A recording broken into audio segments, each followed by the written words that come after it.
అద్దాన్ని పగలగొడితే అది ఎవరు అనేది కూడా తెలియదు.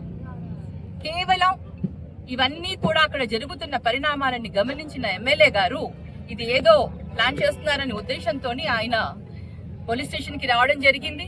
ఇక్కడ కంప్లైంట్ ఇవ్వాలి అన్న ఉద్దేశంతో ఇక్కడ పోలీస్ స్టేషన్ లో చాలా సమయం ఇక్కడ కూర్చున్నారు. ఆయన 11 గంటల దాకా కూర్చున్నారు. ఇక్కడ ఎవ్వరూ లేరు. ఇంకా వెళ్ళిపోయి భోజనం చేసుకుందామని వెళ్ళిపోయే ముందర అప్పుడు పోలీసులు వచ్చి ఎమ్మెల్యే గారిని ఇంటికి పంపేయకుండా దౌర్జన్యం చేశారు.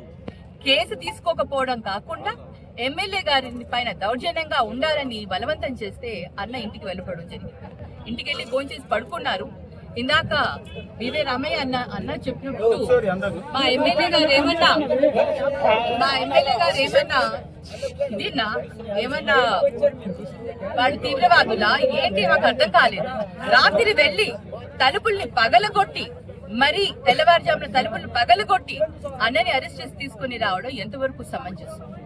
మళ్ళీ వీటన్నిటికీ కూడా మళ్ళీ ఎస్సీ ఎస్టీ కేసులు, మహిళ పైన ఏదో దౌర్జన్యం చేశామని ఒక కేసులు, ఇవన్నీ కూడా ఏవేవో ఉన్నాయి. అసలు ఏం కేసు పెట్టారు అని అడిగితే ఇంతవరకు ఆయనకి ఏం కేసు పెట్టారో కూడా తెలియదు. ఆయన పైన అసలు ఎమ్మెల్యే గారికి కూడా ఆయన ఎందుకు అక్కడ కూర్చోబెట్టారో కూడా తెలియదు. అంటే ఎటువంటి ప్రజాస్వామ్యం ఈ రోజు నడుస్తుంది, ఏ విధంగా ఉంది అంటే రెడ్ బుక్ రాజ్యాంగం కానివ్వండి, అంటే ప్రజల్లో ఒక భయాందోళన కలిగించాలి.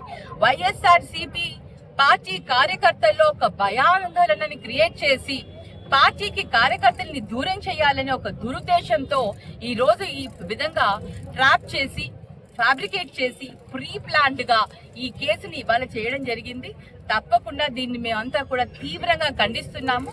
వాళ్ళందరినీ కూడా విడుదల చెయ్యాలి. ఈ రోజు మేము వెళ్ళి అడిగితే ఏ కేసెస్ ఏం తప్పు చేశారని మీరు ఎమ్మెల్యే గారిని అరెస్ట్ చేశారు, ఎమ్మెల్యే గారిని లోపల కూర్చోపెట్టారు అంటే ఏ ఒక్కరు కూడా సమాధానం చెప్పట్లేదు. అంటే ఒక్కసారి మీరందరూ కూడా తెలుసుకోండి.